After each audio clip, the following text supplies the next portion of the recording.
India Legal presents Courts Roundup.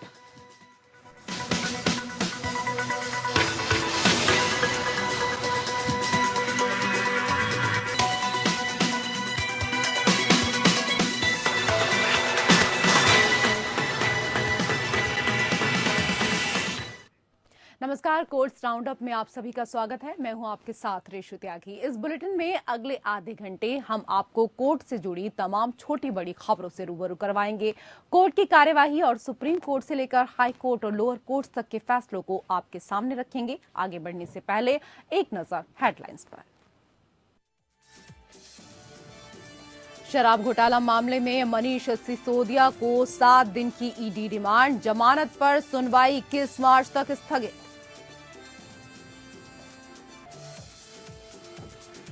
पश्चिम बंगाल में पशु तस्करी मामले में टीएमसी नेता अनुव्रत मंडल 21 मार्च तक ईडी हिरासत में, बेटी सुकन्या समेत 12 लोग दिल्ली तलब। केरल हाईकोर्ट ने परिवहन मंत्री एंटनी राजू के खिलाफ ट्रायल कोर्ट की आपराधिक कार्यवाही रद्द। कोर्ट ने कहा कि संबंधित कोर्ट में हो सकती है अपील की कार्यवाही।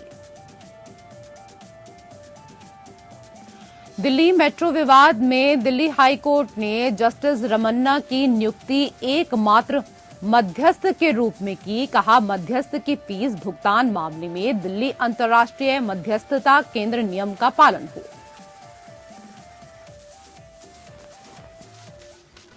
India Legal presents Courts Roundup.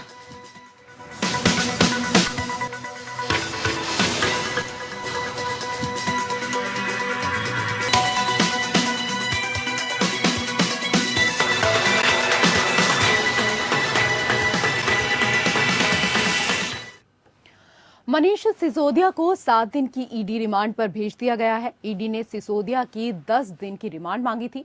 वहीं जमानत पर फैसला 21 मार्च को होगा।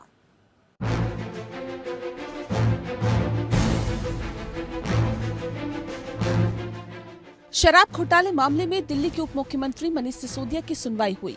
प्रवर्तन निदेशालय ने आप नेता मनीष सिसोदिया को कोर्ट में पेश किया।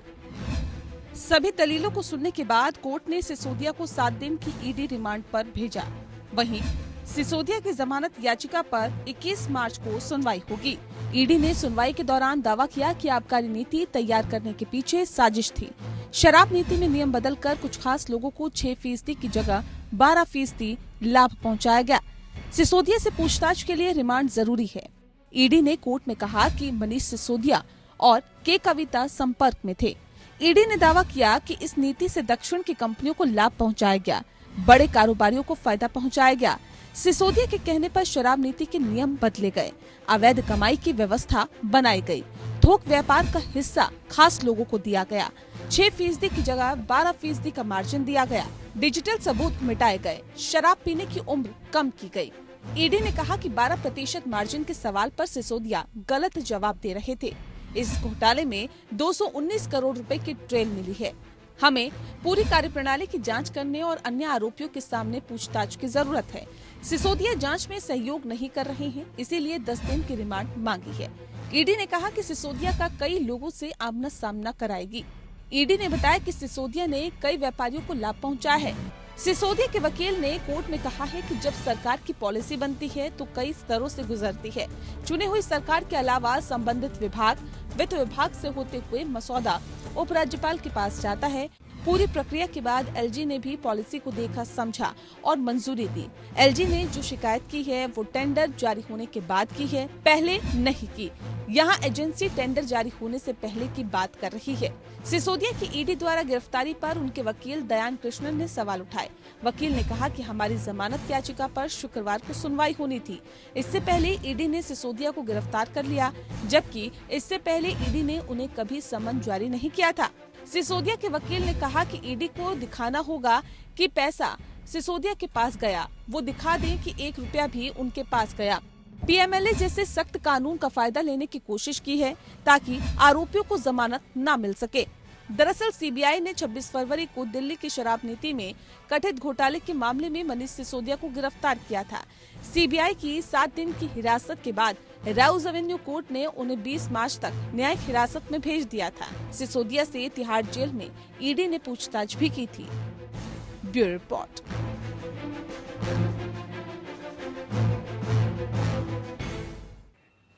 केरल हाईकोर्ट ने तकनीकी आधार पर साक्ष्य छेड़छाड़ मामले में परिवहन मंत्री एंटनी राजू के खिलाफ आपराधिक कार्यवाही रद्द की है। ट्राई कोर्ट की कार्यवाही खारिज करते हुए कोर्ट ने कहा कि संबंधित कोर्ट में अपील करके कार्यवाही हो सकती है।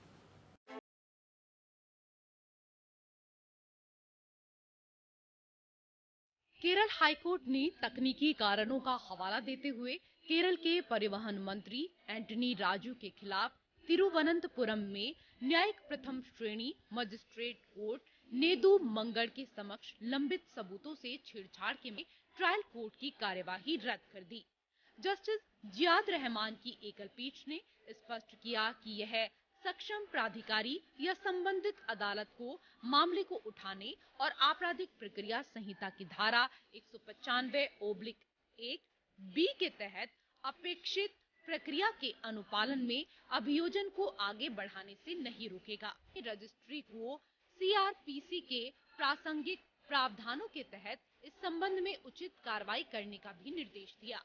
अदालत ने साक्ष्य से छेड़छाड़ के मामले में राजू के खिलाफ पहले सभी कार्यवाही पर प्रथम दृष्टया यह निष्कर्ष निकाला कि दंड प्रक्रिया संहिता आईपीसी की धारा 195 और 340 के तहत निर्धारित प्रक्रिया की धारा 193 सजा के तहत अपराध के संबंध में अनुपालन नहीं किया गया। अदालत ने कहा कि सीआरपीसी की धारा 195/1 के तहत आईपीसी की धारा 193 से संबंधित कोई भी कार्यवाही और ऐसा करने की साजिश केवल संबंधित अदालत या अधीनस्थ अदालत द्वारा अधिकृत अधिकारी की शिकायत के आधार पर ही की जा सकती है।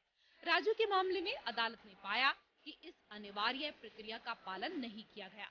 अभियोजन पक्ष का मामला यह है कि राजू ने वकील के रूप में प्रैक्टिस करते हुए ऑस्ट्रेलियाई नागरिक एंड्रयू सल्वाटोर से जुड़े मामले में सबूतों से छेड़छाड़ करने की साजिश रची, जिसे एनडीपीएस अधिनियम के तहत गिरफ्तार किया गया था।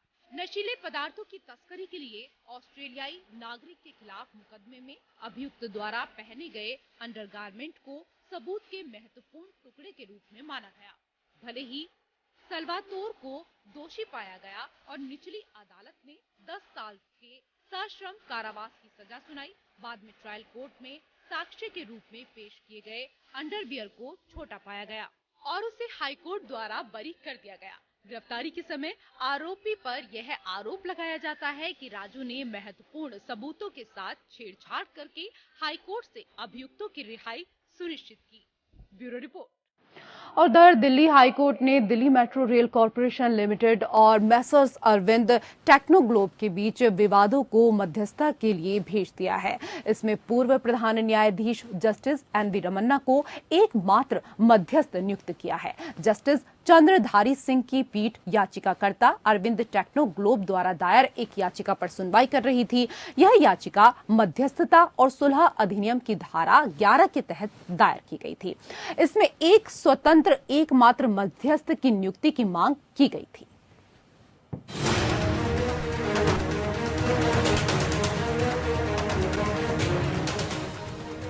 दिल्ली उच्च न्यायालय ने अरविंद टेक्नोग्लोब और Delhi metro rail corporation limited के बीच विवाद को निपटाने के लिए पूर्व न्यायाधीश एनवी रमन्ना को एकमात्र मध्यस्थ नियुक्त किया है। न्यायमूर्ति चंद्रधारी सिंह की पीठ ने याचिकाकर्ता अरविंद टेक्नोग्लोब द्वारा डीएमआरसीएल द्वारा मध्यस्थों के रूप में सेवा करने के लिए नामित उम्मीदवारों की स्वतंत्रता पर उठाई गई चिंताओं के जवाब में ये फैसला सुनाया। आदेश में कहा गया कि जस्टिस एनवी रमन्ना भारत के पूर्व प्रधान न्यायाधीश को 22 जुलाई 2013 के अनुबंध समझौते के तहत उत्पन्न हुए पक्षों के बीच विवादों को सुलझाने के लिए एकमात्र मध्यस्थ के रूप में नियुक्त किया गया। न्यायमूर्ति सिंह ने आगे कहा कि मध्यस्थ की फीस का भुगतान करने के लिए दिल्ली अंतर्राष्ट्रीय मध्यस्थता केंद्र DIAC प्रशासनिक लागत और मध्यस्थ शुल्क विनियम 2018 का पालन किया जाना चाहिए। उन्होंने आदेश दिया कि पक्षकार 10 दिन के भीतर मध्यस्थ के समक्ष उपस्थित हो। 2013 के अनुबंध के तहत पूरा किए गए काम के लिए DMRCL ने अरविंद टेक्नोग्लोब को जो भुगतान किया, उसने पार्टियों के बीच विवाद को जन्म दिया। याचिकाकर्ता का दावा है कि DMRCL द्वारा दी गई परियोजना 27 महीने की देरी के बाद 2018 में समाप्त हो गई थी, जिसके लिए DMRCL के आचरण को दोषी ठहराया गया था। काम पूरा होने के बाद याचिकाकर्ता ने भुगतान के कई दावे किए। हालांकि दावा किया जा रहा है कि DMRCL ने इस दावे का खंडन किया है। पार्टियों ने शुरू में अपने विवादों को सुलह के माध्यम से हल करने की मांग की, लेकिन जब ये प्रक्रिया उचित समय में समाप्त नहीं हुई तो वह मध्यस्थता में चले गए। इसके अलावा याचिकाकर्ता ने दावा किया कि DMRCL ने स्वतंत्र मध्यस्थ न्यायाधिकरण नियुक्त करने से इनकार कर दिया था। इस वजह से याचिकाकर्ता ने उच्च न्यायालय के समक्ष मध्यस्थता और सुलह अधिनियम 1996 की धारा 11 मध्यस्थों की नियुक्ति के तहत दावा पेश किया। याचिकाकर्ता ने अदालत को सूचित किया कि DMRCL ने सुप्रीम कोर्ट द्वारा दिए गए फैसले की अवहेलना में 5 नामों का प्रस्ताव दिया है। अदालत ने अंततः मामले को अपने द्वारा चुने गए एकल मध्यस्थ को संदर्भित करने का विकल्प चुना। जज ने कहा और याचिका का निस्तारण कर दिया।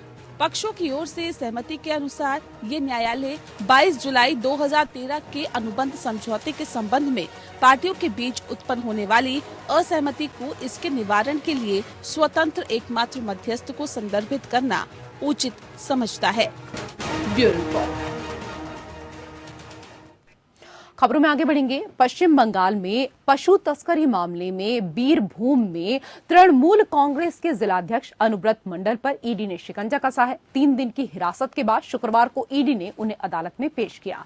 अदालत ने ईडी की 11 दिन की रिमांड अर्जी मंजूर कर ली। अब अनुब्रत को 21 मार्च तक ईडी पूछताछ करेगी। इसके बाद ईडी ने उनकी बेटी सुकन्या समेत 12 लोगों को दिल्ली तलब किया है। अनुब्रत मंडल तिहाड़ जेल में बंद है। ईडी ने जिन लोगों को तलब किया है उनमें अनुब्रत की बेटी सुकन्या मंडल के अलावा उनके पर्सनल अकाउंटेंट मनीष कोठारी, सुरक्षा गार्ड सहगल हुसैन भी शामिल हैं। इन्हें ईडी तिहाड़ जेल ले जाकर अनुब्रत मंडल से आमना सामना कराएगी। दरअसल ईडी अनुब्रत मंडल की बेटी सुकन्या के खाते में जमा नकदी, राइस मिल, जमीन और अन्य दस्तावेजों के बाबत पूछताछ करना चाहती है। ईडी ने कहा मामला बेहद पेचीदा है, बांग्लादेश से जुड़ा हुआ है।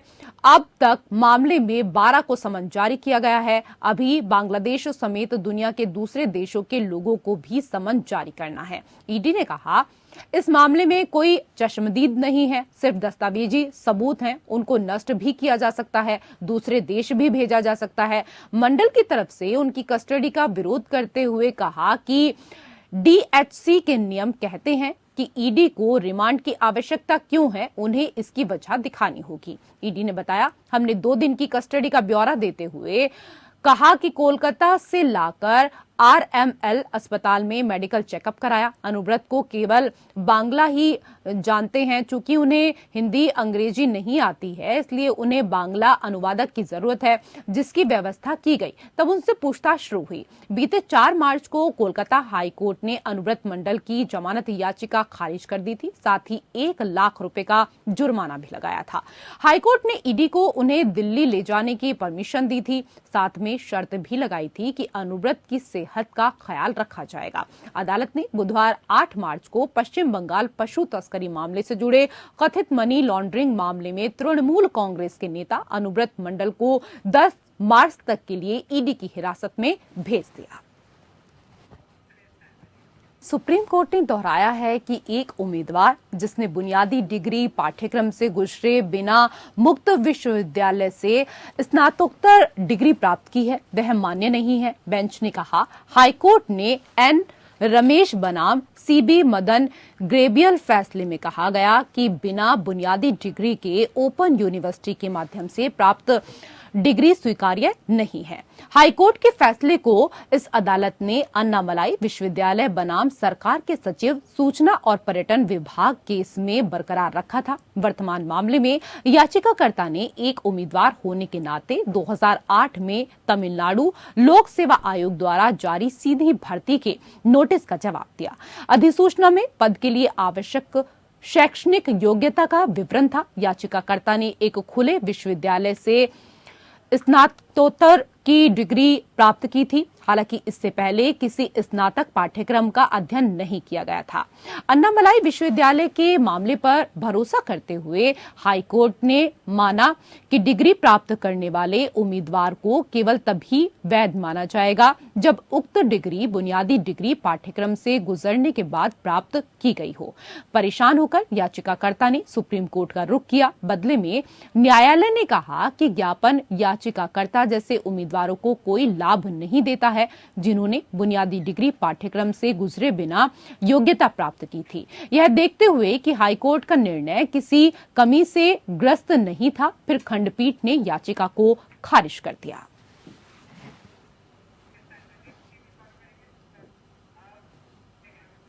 सुप्रीम कोर्ट बार एसोसिएशन के एक वर्ग ने SCBA अध्यक्ष विकास सिंह द्वारा की गई टिप्पणी पर बार की ओर से प्रधान न्यायाधीश से माफी मांगने पर सीनियर एडवोकेट कपिल सिब्बल और नीरज किशन कौल के व्यवहार पर नाखुशी जताई। SCBA के 235 सदस्यों ने मुद्दे को जाने बिना और कार्यकारी समिति में किसी से परामर्श किए बिना माफी मांगने के लिए सीनियर वकीलों के खिलाफ कार्रवाई की मांग करते हुए प्रस्ताव पेश किया। पिछले गुरुवार को CJI की अदालत में उस समय गर्मागर्म बहस हो गई जब सीनियर एडवोकेट विकास सिंह ने कोर्ट के परिसर में वकील के लिए चैम्बर ब्लॉक में जमीन के टुकड़े को परिवर्तित करने के लिए SCBA द्वारा दायर याचिका को सूचीबद्ध करने के मुद्दे पर दबाव डाला। मामले को कथित तौर पर 6 बार सूचीबद्ध किए जाने के बाद भी तत्काल लिस्टिंग के उनके अनुरोध को मानने से इनकार किए जाने के नाखुश सिंह ने कहा कि वह संघर्ष को बढ़ाना नहीं चाहते और इसे न्यायाधीशों के पास ले जाना चाहते हैं। CJI DY चंद्रचूड़ ने हालांकि विकास सिंह को फटकार लगाई थी। बाद में सिब्बल और कौल ने बेंच से माफी मांगी। 6 मार्च को आयोजित मीटिंग में SCBA की कार्यकारी समिति ने 16 मार्च को जनरल बॉडी मीटिंग बुलाने का निर्णय लिया। विवाद के केंद्र में सरकार द्वारा सुप्रीम कोर्ट को आवंटित 1.33 एकड़ भूमि का टुकड़ा है। SCBA के अनुसार समझौता हुआ था कि 40% भूमि वकीलों के चैम्बर्स के लिए और शेष सुप्रीम कोर्ट के अभिलेखागार के लिए उपयोग की जाएगी। इससे पहले SCBA अध्यक्ष द्वारा तत्कालीन CJI UU ललित को लिखे अन्य पत्र में SCBA को अतिरिक्त भूमि आवंटन संबंधी मुद्दे उठाए थे।